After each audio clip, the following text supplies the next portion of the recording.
Richard Hayes was 56 when it all began. He lived in a modest home on the outskirts of Bend, Oregon. The winters were long, the nights even longer. And the silence had become a familiar companion since the divorce.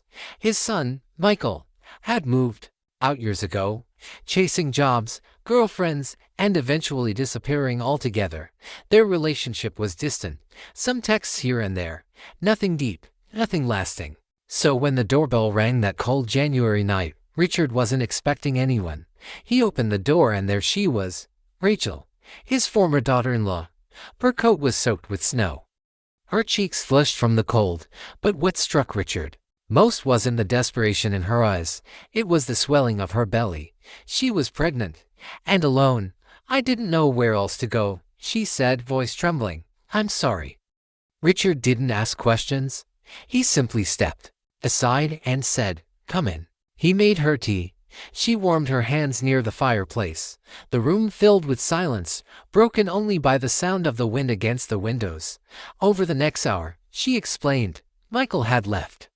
Disappeared without a trace 6 months earlier. No calls, no money, and now, with her parents out of state and few friends left, she had nowhere else to turn. I didn't know who else would care," she whispered. Richard didn't speak for a long moment. Then he said, "You did the right thing." And with that, the strange new chapter of their lives began. Rachel moved into the guest room.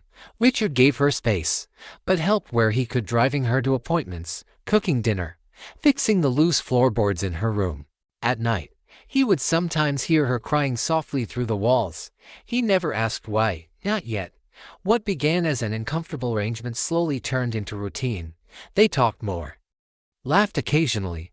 Richard began to feel something he hadn't in years. Purpose. There was life in the house again, not just Rachel's, but something deeper, something growing. And yet, a question lingered quietly and spoken between them. Whose child was she carrying? Rachel always said it was Michael's, but Michael had vanished months before she conceived. Hadn't he? Richard didn't press, not then, but something inside him felt off, still. He buried that instinct, because for now, he had a woman under his roof who needed care, protection, and, soon enough, would bring new life into the world, and whether he understood it or not, that life was about to unravel everything he thought he knew about family, loyalty, and the limits of love. Spring arrived slowly that year. The snow melted in streaks along the edges of Richard's driveway. Birds returned, timid and few. Inside the house, life swelled with tension and anticipation. Rachel's belly grew heavier, her steps slower.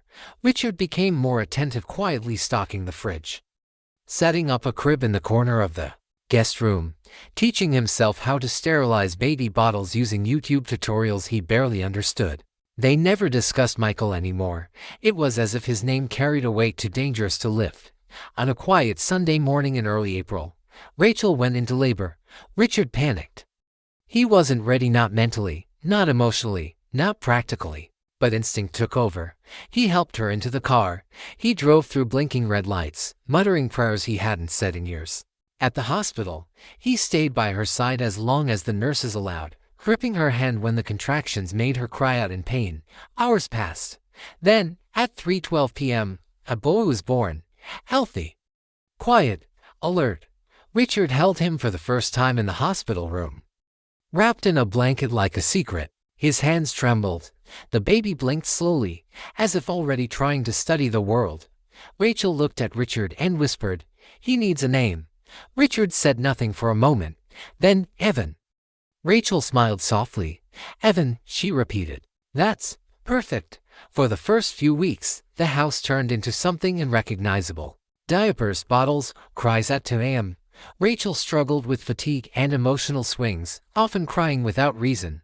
Richard never judged. He did what he could, walking Evan around the kitchen at night, heating formula, humming songs from the 70s he barely remembered. He wasn't a father, and yet, in every way that mattered, he was. One night, Rachel sat beside him on the couch while Evan slept. "You've done more than anyone," she said. "Even more than Michael ever would have." Richard looked down at his hands. "It's not about him anymore." Rachel placed a hand on his. "Thank you." The touch lingered longer than expected.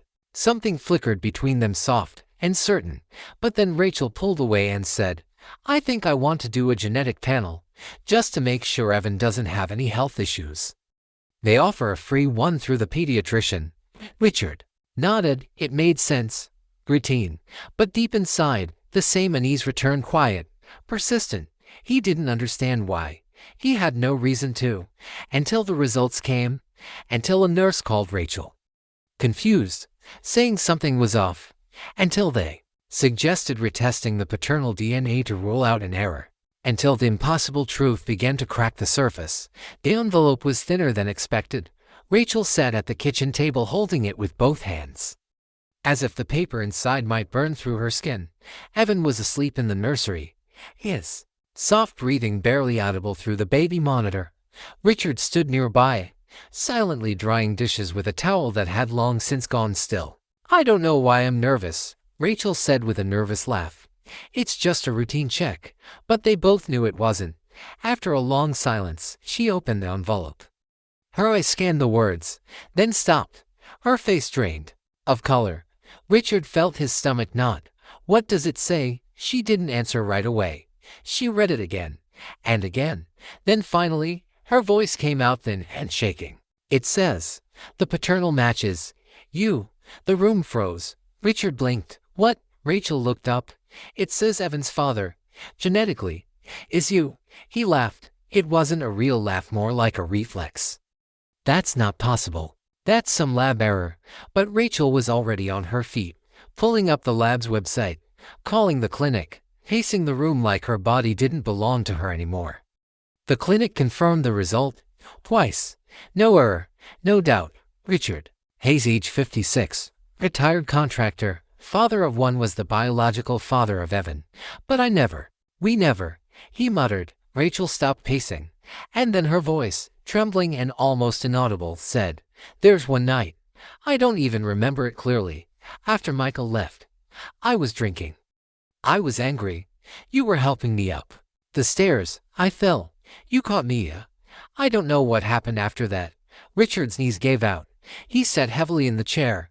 He remembered the night, the thunderstorm, the broken porch step, the flash of Rachel's wet hair, her sobbing, the wine, the comfort, the way the room had spun.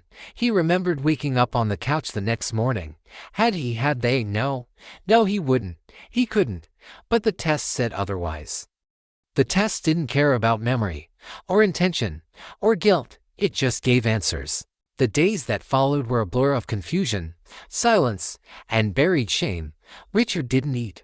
Rachel barely spoke. They moved through the house like ghosts, orbiting Evan without looking at each other. What did this mean? Was it a violation? Was it love, misplaced? Was it an accident, an impossible convergence of grief, abandonment, and need? There was no manual for this, no precedent, just one impossible truth. Evan was his child, and suddenly, everything that felt noble, the diapers, the late-night walks, the lullabies, was cast under a new and terrifying light. He wasn't stepping into help. He was stepping into his own consequence, and neither of them were ready for what that meant. The silence between them thickened like fog. For days, Richard avoided the nursery. He couldn't look at Evan without seeing the weight of what had happened. Every soft cry felt like a reminder. Every gurgle, a question he couldn't answer. Rachel, too, had withdrawn. She moved through the house with robotic precision, feeding, bathing, changing, never once meeting Richard's eyes. Until one night, something broke. It was raining again, almost identical to the night that had changed everything. Rachel stood by the window, her hands clasped tightly. I can't keep living like this, she said quietly. Richard sat at the table, staring at a cup of tea gone cold. Neither can I, she turned. So what do we do? The question hovered, unanswered. I've asked myself every night since that DNA test, she continued, voice trembling. Was it my fault? Was it yours? Did we both just slip into something without knowing? Richard's voice cracked. I thought I was helping you. I thought we were two broken people just trying to hold each other together. Then, why does it feel so wrong now? He looked up, pain in his eyes. Because now there's a baby, and the world won't care about how we got here. It'll only care that I'm his grandfather and his father. Rachel wiped a tear away. I thought Michael was the mistake. But maybe this whole family's been broken for longer than we admit. Richard stood. Slowly, cautiously, he approached her. I've made mistakes. I've lived most of my life without knowing what real love or family looks like. But Evan, he didn't ask for any of this. And neither did you. She looked at him. Do you hate me? No, he said instantly. God, no. I don't know what to do. Rachel finally let herself cry. Not quietly but fully. Years of disappointment, confusion, betrayal, all of it poured out in sobs that shook her shoulders. Richard didn't speak. He simply pulled her into a hug. Not a romantic one, not an apology. Just two human beings holding onto something they could barely understand. When the storm passed, they sat on the floor together. Evan cried in the next room. Rachel stood up. I'll get him. No, Richard said gently. Let me. He walked into the nursery, picked Evan up, and held him to his chest. The baby stopped crying instantly, as if nothing was wrong, as if the world made perfect sense. Richard whispered, You didn't ask for this life, little man, but I'll figure it out. I promise. Weeks passed, and the chaos slowly settled. Not the emotional kind that lingered quietly beneath the surface, but the daily life chaos of bottles, naps, doctor visits, and laundry that never ended. Rachel returned to work part-time at the local bookstore. Richard took over full-time baby duty, as if the role had always been his. They didn't try to define what they were to each other. They couldn't, but they moved through the days like co-parents, like family, until one afternoon, Rachel returned from work with a pamphlet in her hand. Therapy, she said. Family counseling. I think we should go. Richard nodded. The first session was awkward. A stranger in glasses asked them to describe their relationship. They laughed, not from humor, but discomfort. We're not together, Rachel said quickly. I'm her ex-father-in-law, Richard added. The therapist blinked. And the child? Richard hesitated. Ours. They grew dense, but the therapist didn't flinch. That's complex, but not impossible. For the next several weeks, they met every Thursday evening. They talked about shame, about grief, about love that didn't look like love. Rachel spoke of abandonment, how Michael had left her emotionally long before he physically did. Richard confessed how lonely he had felt for years, even before his son grew distant. They cried in front of each other. They apologized without always using words. They laughed at things that once would have felt too heavy to touch, and little by little, something began to shift. Not romance, not denial, acceptance. One evening, after putting Evan to sleep, Rachel stood in the kitchen stirring a pot of soup. Do you ever wonder what people would say if they knew? Richard leaned against the counter. I used to, but I'm more interested in what Evan will say when he's old enough to ask. Rachel turned, her eyes wide. And what will you say? He smiled softly. That he was born from a messy world, but raised with nothing but love. She exhaled deeply, as if a weight had finally lifted. From that night on, they started using a new word for what they had. Not couple, not ex anything, just us. They were us, the people who raised Evan, who made decisions together, who forgave each other, who shared meals, stories, doctor appointments, and sleepless nights. They began to write a journal for Evan, a shared notebook left on the coffee table, letters he'd read one day when he was old enough, letters that spoke honestly of pain, of healing, of complicated beginnings and simple love. And one quiet evening, as Richard sat on the porch rocking Evan to sleep, Rachel joined him with a blanket and leaned her head on his shoulder. She didn't speak. She didn't have to, because somehow this was family now. Years passed like pages turned gently by wind. Evan grew fast. First steps in the hallway, first words whispered in the nursery, first laugh that made the entire house feel like home. By age 5, he was curious and bright. He asked questions most children wouldn't, like why he didn't have a real dad, or why Grandpa lived in the same room as Mom. Rachel and Richard had prepared for this. They told him the truth but wrapped in gentleness. Your daddy is special, Rachel would say. He didn't come to us in the usual way, but he came from a moment when two people were hurting and still chose love. Richard added, "I've been here since the day you were born. That's what being a father means," and Evan accepted that. Children often understand better than adults because they listen with their hearts, not judgment. One afternoon at school, Evan's teacher asked the class to draw their family trees. Evan came home frustrated. "Where do I put you, Grandpa?" he asked, frowning over his pencil. Richard kneeled beside him. "Where do you want me?" Evan looked up and said simply, "Right next to Mom." So that's where he went, next to Rachel, above Evan, with a heart drawn around them both. Some neighbors talked, of course. Small towns always whispered.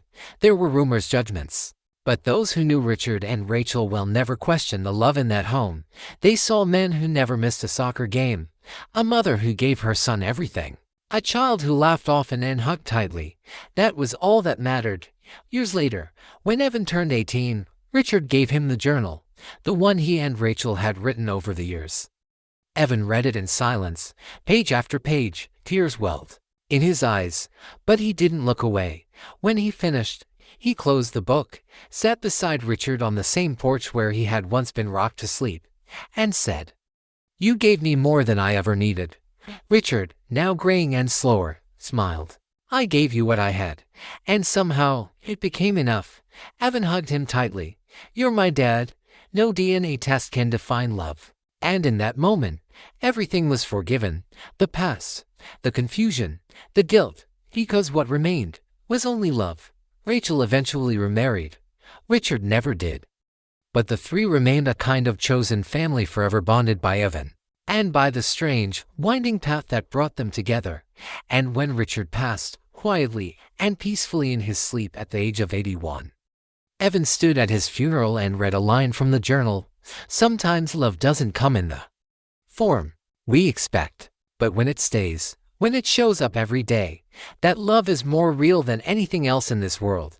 The crowd was silent, and above them, the sky was wide and still. Thank you for watching. If this story moved you, please subscribe, share your thoughts in the comments, and tell someone who believes in unconventional love. We'll see you in the next story.